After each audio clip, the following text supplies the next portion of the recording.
वासियों को एक कमी बहुत खलती है कि उनके पास एक पार्क नहीं। बहुत दुख होता है कि अब विश्वास लग गया जो मेरा सपना पूरा नहीं हो पाया।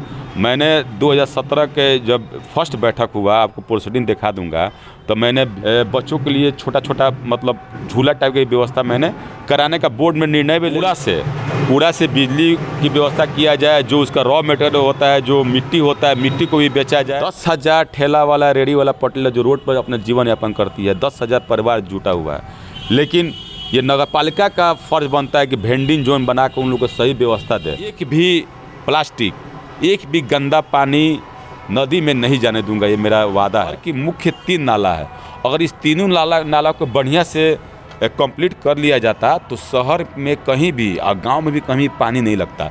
लेकिन बिहार में आगामी होने वाले नगर निकाय चुनाव में अब जनता सांसद विधायक की तरह अपने अध्यक्ष और उपाध्यक्ष का चुनाव करने वाली है।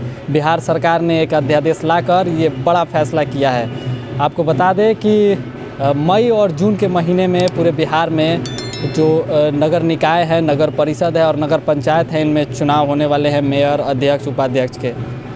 ऐसे में जो बड़ा बदलाव हुआ है, इसको लेकर सिवान में जो तमाम राजनीतिक सरगर्मियां हैं वो काफ़ी तेज़ हो गई है। तरह तरह के लोग सोशल मीडिया पर अध्यक्ष और उपाध्यक्ष बनने के लिए भावी प्रत्याशी का दम भर रहे हैं। अब यूँ कहें तो बाढ़ सी आ गई है प्रत्याशियों की। हमारे साथ नगर परिषद के पूर्व उप सभापति बबलू शाह जी हैं, हम इनसे बात करेंगे। ये भी प्रत्याशियों के दौर में हैं, अध्यक्ष पद के, और भाजपा के नेता हैं, व्यवसायी प्रकोष्ठ के अध्यक्ष भी रह चुके हैं, और ज़िले में जो व्यवसायी वर्ग है उनमें काफ़ी इनकी अच्छी पकड़ है। और हम इनसे बात करने, स्वागत है सर आपका। नमस्कार। किस तरीके से जो ये बदलाव हुआ है उसको देखते हुए आगे की रणनीति कैसे बना रहे हैं, और आप चुनाव में उतरने वाले हैं, आपने दावेदारी भी साफ कर दी है। बिहार सरकार को मैं धन्यवाद देना चाहता हूं कि अब जो नगर परिषद, नगर पंचायत और महापालिका नगर निगम में जो चुनाव होगा, मेयर, डिप्टी मेयर, उपाध्यक्ष, अध्यक्ष और चेयरमैन, उप चेयरमैन का जो भी चुनाव होगा डायरेक्ट जनता चुनेगी। इससे मान लीजिए पब्लिक को ये अपना हक रहेगा कि आप किसको चेयरमैन चुनते हैं, किसको वाइस चेयरमैन चुनते हैं, जनता के हाथ में रहेगा। और विश्वास का खेल खत्म हो जाएगा। जो भी काम होगा फेयर काम होगा। जो लगातार 5 साल के अंदर 2 बार अविश्वास लग जाता था, ये खेल खत्म हो जाएगा। जो भी चेयरमैन बनेगा या वाइस चेयरमैन बनेगा वो शहर का विकास करेगा और मतलब पूरे कार्यकाल में काम करने का पूरा मौका मिलेगा। जो भी अध्यक्ष बनेगा, जो भी अध्यक्ष बनेंगे उनको 5 साल तक काम करने का मौका मिलेगा। और जो वार्ड पार्षद भी जीत के आएंगे उनका भी एक अपना अलग बजट होगा, उनका भी एक अधिकार रहेगा। किसी भी तरह का कोई बार्गेनिंग नहीं होगा। इसमें क्या होता था कि मान लीजिए अपने पक्ष के लोग वार्ड कमिश्नर के यहाँ काम कराते थे, उसको ज़्यादा फंड दिया जाता ज़्यादा दिया जाता था, और जो दूसरे जो विपक्षी थे उनको फंड कम मिलता था। लेकिन इसमें कुछ नहीं होगा, सबको इक्वल फंड देने का प्रावधान रहेगा। ये सराहनीय कदम है बिहार सरकार की, और मैं इस कदम को मैं स्वागत करता हूँ। हाँ, ये काफ़ी पहले हो जाना चाहिए था। बिहार सहित आसपास के कई बगल के राज्यों में इस तरह की व्यवस्था है, लेकिन सरकार देर आई दुरुस्त आई है, क्योंकि जो नए जो क्षेत्र परिसीमन में बढ़े हुए हैं, नगर परिषद बड़ा हो रहा है। ऐसे में वहाँ पर जो समस्याएं हैं उनसे कैसे नगर परिषद निपटेगा, किस तरह की चुनौती मानते हैं? पानी की, सड़क की, वहाँ पे जो शहर के आसपास के जो नए गाँव जुड़ रहे हैं उसमें काफ़ी समस्या है इस तरह की। सिवान नगर परिषद क्षेत्र में लगभग 14 से 24 गांव इसमें जुड़ा है। जो शहर के जितने भी सटे हुए गांव हैं सभी को नगर परिषद क्षेत्र में ले लिया गया है। और 2011 के जनगणना के अनुसार सिवान शहर की जनसंख्या 1,91,000 हो गया है। और आगे 2022 में जनगणना 21 में हुआ नहीं, होगा तो और जनसंख्या बढ़ेगा। जो गाँव के जो वार्ड जुड़े हुए हैं, सबसे बड़ी समस्या होती है, हम आए दिन देखते हैं हम लोग शहर में, पूरे शहर में लगभग आधे से ज़्यादा वार्डों में पानी की समस्या बहुत ज़्यादा होती है। पानी निकासी, नाली के पानी निकासी, बरसात का जो पानी होता है वो बढ़िया से निकल नहीं पाता है। तो मैं लगातार 3.5 साल तक नगर परिषद क्षेत्र में डिप्टी चेयरमैन था, और मैं जानता हूँ कि इस समस्या को कैसे दूर किया जाएगा। इसका ब्लूप्रिंट बनाकर मैं रखा हूँ। बहुत सारे जो शहर में विकास होना है, जो काम करना है, इसका सब व्यवस्था कैसे होगा मैं अच्छी तरह से जानता हूँ, इसे कर सकूँगा। अगर जनता मेरे को एक बार मौका देती है, नगर परिषद क्षेत्र से चुनाव में लड़ूंगा। अगर मैं जीतता हूँ, जनता मौका देती है, तो जो भी शहर वासियों के लिए समस्या है, जो भी जैसे सबसे बड़ी समस्या है नाली की समस्या, इसका मैं बहुत ही तरीक़ा से जी मैपिंग करा के मैं बढ़िया ढंग से इसे करा लूँगा। भले ही नगर परिषद कितने भी विकास के दावे कर लेता है, लेकिन एक बरसात होती है उसका पूरा विकास का पोल खुल जाता है, हर तरफ पानी ही पानी दिखता है, जलमग्न हो जाता है पूरा सीवान।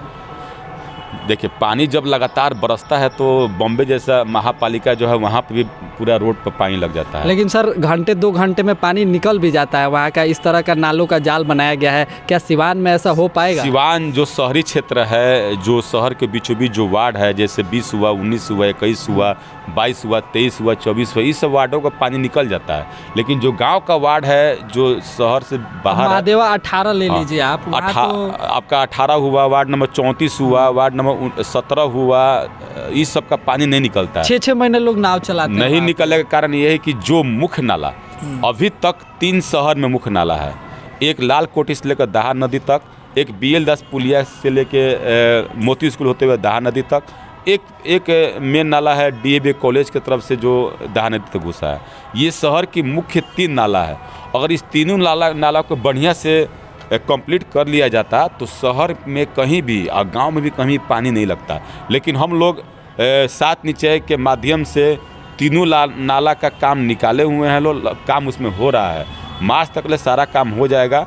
मैं अपने कार्यकाल में 40 करोड़ रुपया का 7 निश्चय के माध्यम से टेंडर निकाला हुआ हूं और लोग टेंडर लिए हैं, एग्रीमेंट भी कर लिए हैं, काम हो रहा है। और जब ये पूरी तरह से काम कंप्लीट हो जाएगा तो 80% पानी का निकासी आराम से हो जाएगा। ये मेरा मानना है, 100% ये सही हो जाएगा आगे चल के। नालों की तो बात आप कर रहे हैं कि जल्द से जल्द इस पर काम हो जाएगा, लेकिन जो नाले के पानी सीधा दहा नदी में जा रहा है, दहा नदी जो हमारी ऐतिहासिक यहाँ की नदी है, पहचान है सिवान की दहा नदी, ऐसे में दहा नदी का भविष्य खराब हो रहा है। दहा नदी अब एक नाला में तब्दील हो चुका है।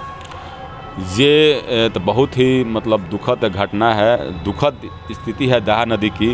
हम लोग लगातार दहा नदी के लिए लड़े हैं लोग, आप देखे हैं पूर्व से लड़ते आ रहे हैं लोग, छठ घाट के लिए लड़े हैं लोग। आज से पूर्व में कभी नगर परिषद एक भी छठ घाट का निर्माण नहीं कराई थी, लेकिन जब मैं वाइस चेयरमैन बना तो लगभग 1.5 से 2 करोड़ रुपये का, 3-2.5 करोड़ रुपये का नगर परिषद से और कुछ विधायक मत से फंड लेकर 2.5-3 करोड़ का छठ घाट बनाया है। और जो नाली डायरेक्ट पानी, जो नाली डायरेक्ट नदी में जाती थी, एक मेरा नाली है जो लाल कोठी से लेकर दहा नदी पुल पर गिरता है, शिवरसा घाट पर जो गिरता है, वहाँ पर जाकर देखिएगा। मैंने खुद विधायक मत से वो काम कराया, मंगल पांडे जी से फंड से वो नाली को बनाया। नाली के जो डायरेक्ट पानी जो गिरता है वहाँ पर बहुत बड़ा एक जाल लगाया हुआ है ताकि नदी में प्लास्टिक पॉलीथीन ना जाए। छोटा छोटा काम मैंने शुरू कर दिया, लेकिन पूरा मौका मिला नहीं। लेकिन जब पूरा मौका जब मिलेगा तो मैं 100% एक भी प्लास्टिक, एक भी गंदा पानी नदी में नहीं जाने दूंगा, ये मेरा वादा है। क्योंकि ये ऐतिहासिक नदी है, इसको बचाना है। सिर्फ सिवान वासियों को नहीं, सिवान वासी में जितने भी लोग रहते हैं, सिवान शहर में चाहे गोपालगंज में जितने भी लोग रहते हैं, सबका ये कर्तव्य बनता है कि इस ऐतिहासिक नदी को बचाया जाए। एक ही तरीका है बचाने का, शहर का जितना भी गंदा पानी है वो नदी में डायरेक्ट न जाए, उसको रिफाइन कर नदी में छोड़ा जाए, वाटर ट्रीटमेंट प्लांट और कम से कम प्लास्टिक नदी में न गिरे। एक सबसे ज़्यादा गंदगी तो शहर से ही फैलती है, गांव के लोग तो कम से कम इसका ख्याल रखते हैं। हम क्या लगता है कि आने वाले दिनों में वाटर ट्रीटमेंट प्लांट एक सिवान को दे पाएंगे जिससे दहा नदी बच सके? इसके लिए हम लोग दहा नदी प्रोजेक्ट पे 11 लगभग 13-14 करोड़ का प्रोजेक्ट बनाकर बिहार सरकार को भेजा है। लगभग 13-14 करोड़ से बढ़कर आगे चलकर 22-23 करोड़ का हो जाएगा। इस पर काम अभी पैसा नहीं आया तो चालू नहीं हो पाया।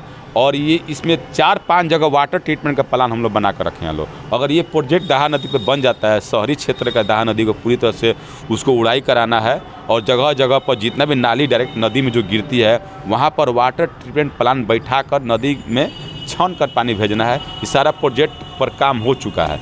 अगर मैं यहाँ से चुनाव लड़ता हूँ, जनता मेरे साथ है, जनता 100% हमको चाहती है, जीतूँगा, तो मैं ये काम सबसे प्राथमिकता का काम ये मैं करूँगा ताकि नदी में गंदा पानी न जाए, प्लास्टिक पॉलीथीन न जाए और शहर के जो गांव के सटे, शहर के जो सटे वार्ड है वहाँ पे पानी न लगे।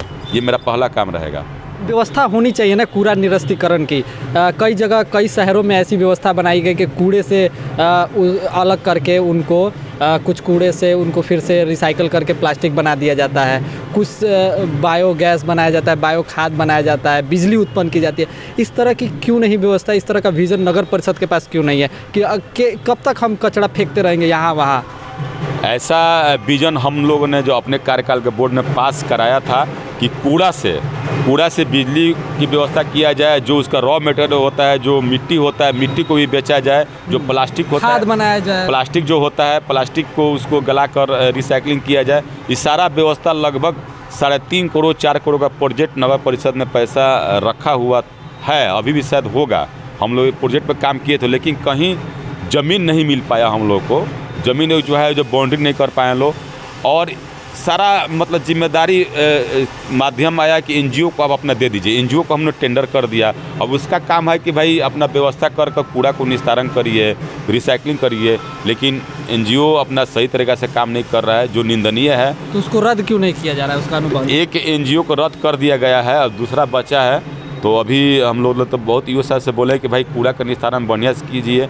अभी देखिएगा दहा नदी शिवरसा के सामने घाट पे वहाँ एनजीओ कूड़ा गिरा रहा था, तो हमने खुद स्कूटी को वीडियो बना के भेजा, सीडी बना के भेजा और उनको कंप्लेन किया, वहाँ रोका हुआ है। कूड़ा गिरा कर जलाना कितना गलत बात है, पूरा शहर प्रदूषित होता है, जो बहुत निंदनीय, बहुत ही गलत काम है, जिससे लोगों का स्वास्थ्य के साथ खिलवाड़ किया। प्रदूषण की रैंकिंग आई थी तो सिवान सबसे प्रदूषित शहरों में से एक है। वही आपको मैं बता रहा हूँ कि कूड़ा गिरा कर एनजीओ के माध्यम से कूड़ा को जला दिया जाता है। जब मैं था तो ऐसा नहीं करने देता था, 3.5 साल तक था तो नहीं करने देता था।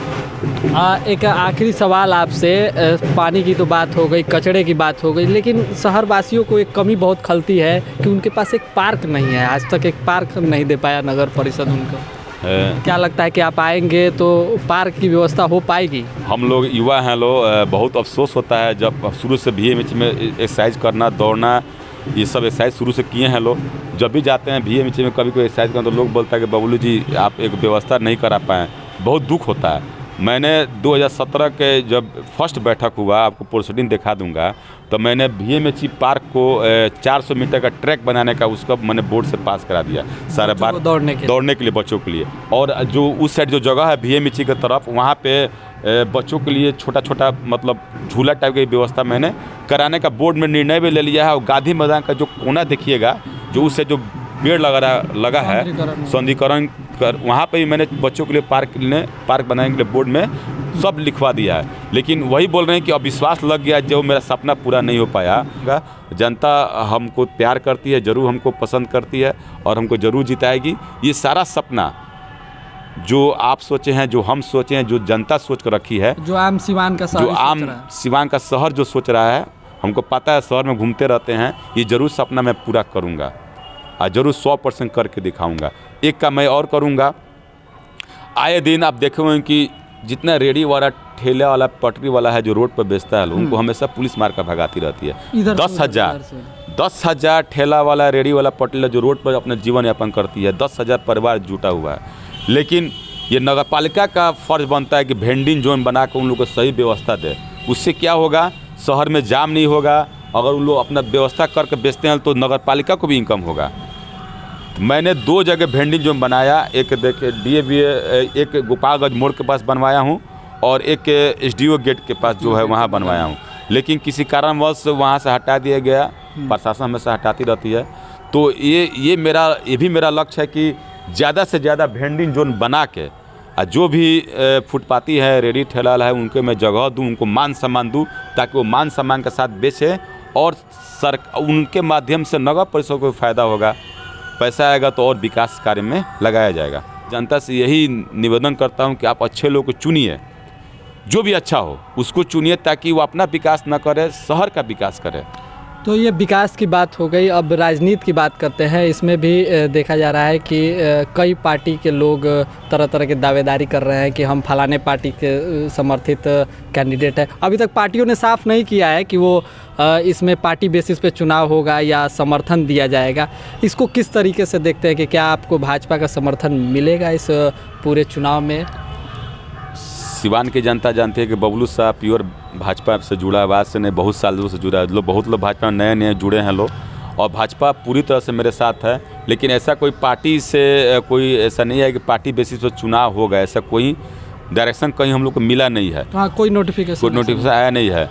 लेकिन भाजपा तो मेरे साथ है ही, भाजपा के साथ साथ सिवान की टोटली जनता, हर एक समाज की जनता मेरे साथ है, और मैं निश्चित ही चुनाव लड़ूंगा और मैं निश्चित जीत कर आऊँगा, और जो सिवान के जनता का जो सपना है मैं उसे ज़रूर पूरा करूँगा। बहुत बहुत धन्यवाद। तो ये थे नगर उपसभापति, पूर्व उपसभापति, जिन्होंने साफ तौर पर कहा कि उनके पास सिवान के विकास के लिए एक ब्लूप्रिंट है, और जैसे चुनाव शुरू होगा वो जनता के बीच जाएंगे और अपने ब्लूप्रिंट को रखेंगे और उस विकास के मॉडल पर जनता से वोट मांगेंगे, और चुनाव जीतने के बाद सिवान को एक स्वच्छ और साफ सुथरा सिवान बनाकर एक रोल मॉडल पेश करेंगे।